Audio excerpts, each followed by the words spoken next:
I'm Tiger High, and I'm here to make WWE NXT and Pro Wrestling Majestic again. Overall, I was satisfied with the show. There could have been things that were done better, but it is NXT. I'm going to give it a lot of leeway because remember, this is, no matter what you say, no matter what you do, a developmental.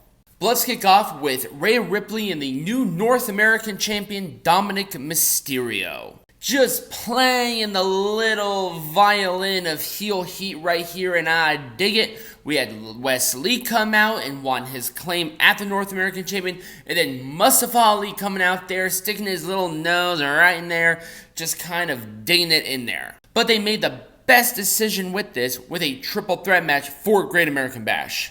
No matches, no number one contenders, no nonsense, no ambiguity. That's what this needs. I like this segment. It will get an Orange Cassidy thumbs up.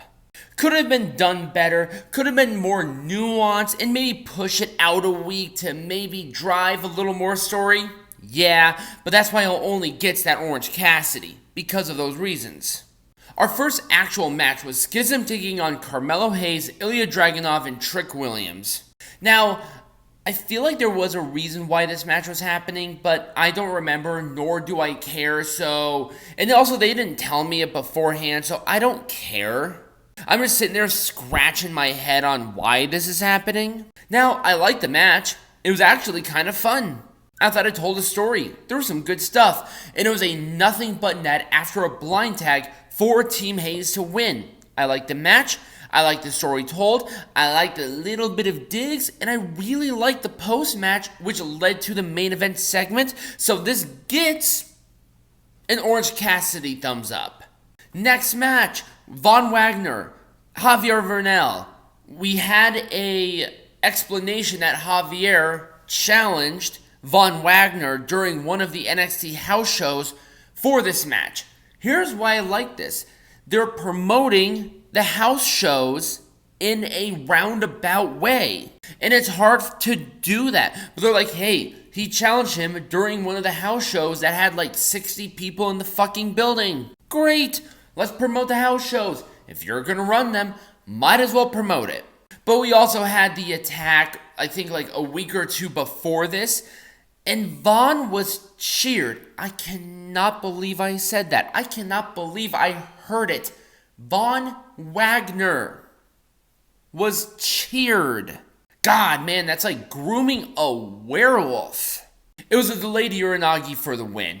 Not a big fan of the finisher, but there was a post-match with a powerbomb through a table. But then we had Braun Breaker attack Von Wagner being a mega heel, putting Von in a babyface position. Oh my God. I never thought I would have seen this. After at least 2 years. 2 years? I'm going to say a year. Being nice. A year of just booze and nothing. They actually got Von Wagner over somehow. And with Braun Breaker in his rivalry, I am so on that shit. I mean, everything aside, it gets an Orange Cassidy thumbs up. So we have the decision of Gable Steveson, and not only that, but Baron Corbin coming out and saying you should retire, you're done, you should go back to school, even though he was a fucking senior, blah blah blah. And we officially have our first Gable Steveson match. He will be facing Baron Corbin at Great American Bash. There was a throw, there was a big pop for Gable, and I am all for it. You know what, with Baron Corbin there, I kind of wish we had a more fleshed out character than just Baron Corbin coming out.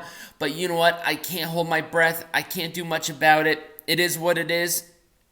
I'll give it an Orange Cassidy thumbs up. At least we get the guy in the fucking ring doing a match. Let's see what he does in a constructed, orientated match.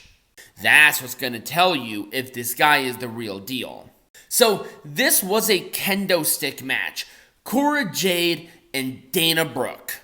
Now, in our longer form podcast, my co-host and I reviewed the match that they had against each other, it feels like a month ago. And it was absolutely awful. And as soon as I saw this, I'm like, oh my god, we already have another match. But guess what? I'm going to have to think of another match. I can't believe I'm saying this. This was the best match so far on this show. Period. I like this match. They actually wrestled and fought in a constructed, badass, brutal, but not too brutal match. It told a story. It had a nice flow.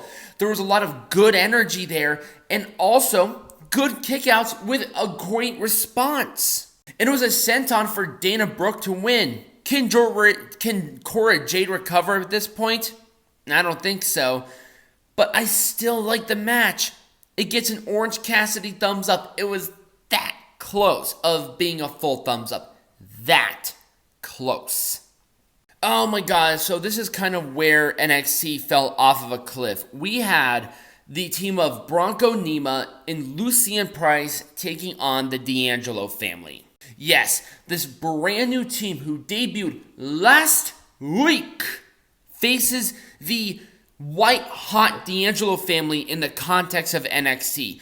Who do you think was going to win this match? Why did you have Nima and Price face the number one contenders for the tag team champions? You had 1,000 other tag teams you could have dropped to the D'Angelo family.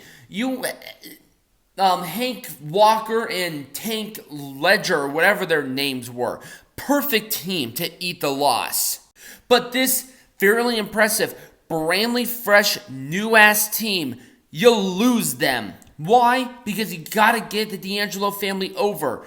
It was a match. Unfortunately, they don't have the experience to lead a match. Good fucking god, and it was obvious. There were moves, but there was no construction. There was no leadership here.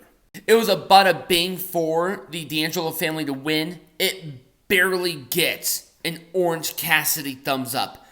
Barely. And I'm talking about it almost got an Orange Cassidy thumbs down. This was actually one of the worst matches of the entire evening. And up next was the Supernova Sessions with all the members of Meta-4, and I loved this. The spoof Heritage Cup trophy that brought Noam Dar out of this comatose state was just chef's kiss perfect. The reaction, everything about it. Everybody just played this really well. Dragon Lee, you had the actual Heritage Cup champion Nathan Frazier, and also Valentina Feroz and Yulissa Leon. I really like the brawl. I really like what they did here. I like this Supernova Sessions. It almost got a full thumbs up. It was Orange Cassidy. Up next was Rhea Ripley taking on Lyra Valkyria. I was a little bit worried here for Lyra. Was she going to fall or was she going to succeed? Also, why didn't we have Jacy Jane interfere? That's the rivalry. What was the point of this if we did not forward an NXT rivalry? I liked the match. It was a good match. It was a riptide for Rhea to win. Duh. But I kind of wish it was because of shenanigans on behalf of Jane. Just kind of a missed opportunity. I'm going to give it an Orange Cassidy thumbs up. God damn, a lot of Orange Cassidy thumbs up in this show. Main event segment, brutal and perfect. After the 6-man tag, where Ilja accidentally hit Trick calls out Ilja. They have a brawl. Ilja hits Carmelo Hayes accidentally, but is like, hey, you put this on yourself, and I will be taking this title. I liked it, but it felt a little too fast for me. I'm going to give it an Orange Cassidy thumbs up.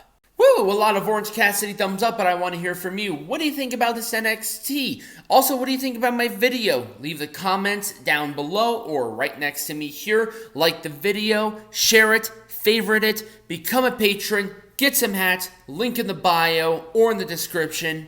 As always, be majestic.